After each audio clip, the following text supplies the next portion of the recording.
Fake HOA cops crashed my cabin BBQ. They had no clue I'd trained the unit that took bin Laden. After 2 decades in the shadows, foreign deserts, jungle operations, and missions that don't make the news, I finally traded classified chaos for quiet. I bought a small cabin deep in the woods of northern Montana. No neighbors, no city noise, just trees, wind, and a little stream that sings at night. My kind of peace.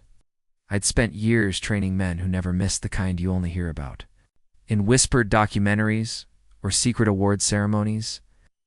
But out here, I was just the guy flipping ribs on the grill. It was a perfect summer afternoon. The smoke from the BBQ curled up through the pine trees, laughter echoed across the clearing, and the scent of grilled meat blended with fresh mountain air. My old squad buddy Marcus rolled up in his chair beside the fire pit, a blanket over his lap, beer in hand, cracking jokes like the war never touched him. His prosthetic leg gleamed faintly in the sun. My niece chased the dogs through the grass. For once, no one was watching their six. "This place is heaven," someone said. I just smiled. There was no HOA. That was part of the draw. Rules, no regulations, no ridiculous fines for painting your cabin the wrong shade of brown. Just space, freedom, exactly what we fought for. But peace is a strange thing. Makes you forget how fast the world can flip. How even in the quietest places, shadows can follow. Around 4:07 p.m., I heard tires crunching gravel. Not from the main road, from the back trail. A black SUV crept into view.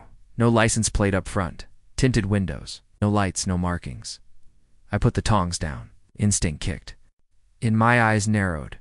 Something about that vehicle didn't belong out here, and that's when I knew the BBQ was over.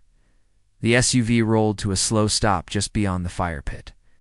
Gravel crunching like bone under boot. 3 men stepped out, all dressed in matching black tactical pants, combat boots, and dark polo shirts, with a cheap-looking HOA compliance patch stitched on. Not official, not local. And definitely not welcome. The tallest one had wraparound, sunglasses, and a clipped radio mic on his shoulder. No earpiece, no response static.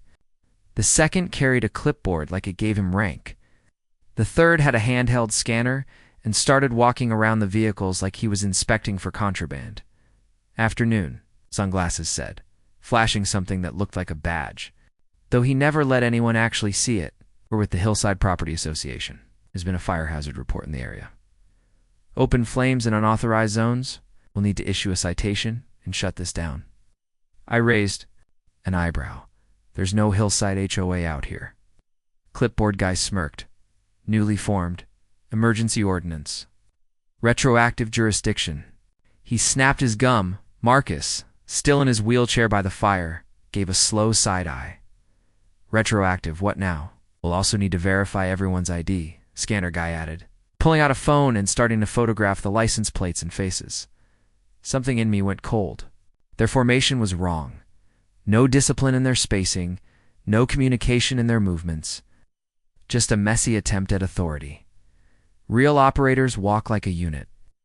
These guys walked like mall cops pretending to be Navy SEALs. I gave Marcus a low nod, watched their hands. He didn't answer, just slowly rolled back, eyes narrowing. They started walking toward the grill, one of them even reaching for the cooler. "Back away from the pit," I said evenly. Clipboard guy laughed. "Or what?" I didn't answer. I didn't need to. But inside, a switch had already flipped. These weren't officers. These were predators who'd just picked the wrong pack. The fake enforcers kept prowling like they owned the land. One of them, the one with the scanner, walked over to my niece, yanked her paper plate from her hands and flung it to the ground. "Uncovered food near open flame. That's a health violation," he barked, like he'd memorized it off some cheap pamphlet. She jumped back, startled. My blood simmered. A friend pulled out his phone, began recording from the sidelines. Clipboard guy was on him in seconds. "The phone down. That's not authorized media. We'll need that footage deleted now." I saw enough. Without a word, I turned and walked toward my shed, a small, nondescript structure just past the tree line. From the outside, it looked like any rural tool shed, but I tapped a hidden panel on the side. A fingerprint scanner lit green. The door hissed open. Inside was a different world. Military dash grade comes lined the walls. Tactical monitors blinked in standby mode. A reinforced steel cabinet held old records, encrypted drives, and things I'd kept locked since I'd left the service. The air smelled faintly of gun oil and discipline. I slipped on the headset, activated a private encrypted channel. This is Ghost Echo. I've got 3 unknowns impersonating federal or HOA authority. Location ping sent. Might need soft sweep. Possible false command play. A brief pause. Then a familiar voice crackled in my ear. Roger, Ghost Echo. Hold perimeter. Visual lock confirmed. You want Hawks on standby? A negative, I replied. Let me speak to them first, but keep eyes up. I closed the door behind me and walked back to the clearing. The mood had shifted. Guests were tense. Marcus had wheeled himself to the far end of the fire pit, still and silent. I caught his eye. He gave a single nod. He knew what was coming. I raised both hands casually, commanding the crowd's attention. Everyone, I said calmly, stay seated. Enjoy your drinks. I'll handle this. No panic, no shouting. Just the tone of a man who had stared down real chaos and knew exactly how to dismantle the fake kind. And for the first time since they arrived, the imposters looked unsure. I stepped out into the open, slow and steady, as if I had all the time in the world, because I did. The fake officers turned toward me, their swagger thinning like smoke in wind. Clipboard guy tried to square his shoulders, but I could see the twitch in his jaw. He knew something had shifted. Before we go any further, I said loudly enough for everyone to hear, I need badge numbers, serial tags, command assignments. Who's your supervising officer? Sunglasses hesitated. We already gave you. ID. You flashed something, I replied. Didn't say I saw it. Show me again. Let's read it out together. He reached into his vest and pulled out a fake badge, shiny, plastic, and crooked in its clip. I didn't even blink. Simply gave Marcus a small tilt of my head. From his chair near the edge of the pit, Marcus leaned back casually and pressed something on the armrest. A soft chirp echoed from the trees. Hidden cameras one-eyed installed weeks ago for wildlife shifted focus. But now they were live streaming every frame directly to the sheriff's department. From behind me, another voice spoke for the first. Time you're gonna want to leave, was Darnell, quiet, tall, and built like a redwood. Marine sniper. Still moved like he was on recon. The air thickened. One of the fakes twitched, hand moving under his vest. My body locked onto his movement instinctively, but I didn't go for a weapon. I reached into my back pocket and pulled out my own ID. Black laminate, steel-backed and edged in silver. The sealed trident glinted against the sunset. Let me be very clear, I said, stepping closer. You're impersonating federal operatives? That's a felony. More importantly, you picked the wrong BBQ. Clipboard guy's eyes darted toward the woods. You're bluffing, I smiled. Try me. That was when a distant siren pierced the trees. Backup was coming, and they weren't coming for me. The sirens grew louder, closing in fast, until 2 sheriff's trucks burst through the tree line. Dust kicked up as they skidded to a stop near the fire pit. Uniformed deputies stepped out, weapons drawn, all eyes locked on the fake enforcers. For a second, the forest held its breath. The imposters froze. Their arrogance melted instantly into. Panicked Sheriff Calhoun stepped out last, tall, weathered, and no nonsense. He took one look at me, then at the scene, and walked straight over.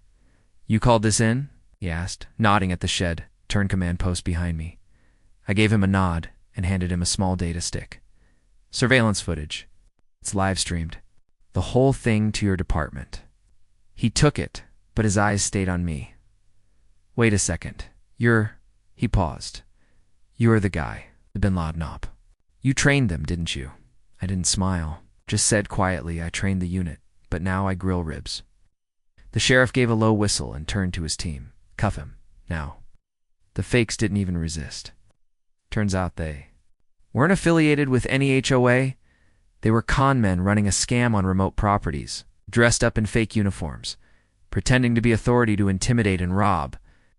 They'd done it before. This time, they ran into something they couldn't fake. As they were loaded into the back of the cruisers, Marcus wheeled up beside me, arms crossed over his chest. "Feels good," he said, finally winning one. Without firing a shot, I looked out across the clearing at my niece, laughing again, at ribs back on the grill, at friends slowly settling back into peace. And for just a second, I flashed back to Kandahar, a dusty mission gone sideways. I remembered holding the trigger, and choosing not to pull. Back in the present, I picked up the tongs again and flipped a rack of ribs. "We came out here to find peace," I said. "Guess we brought our own version of it." The barbecue ... continued. As the sun dipped behind, the trees, the smoke from the grill, curled gently into the sky. Laughter slowly returned. The dogs barked again. The chaos was over, but the lesson lingered. In the distance, the road was quiet, as if nothing had ever happened. I stared out at the woods and took a slow breath. I've led men into fire, crossed,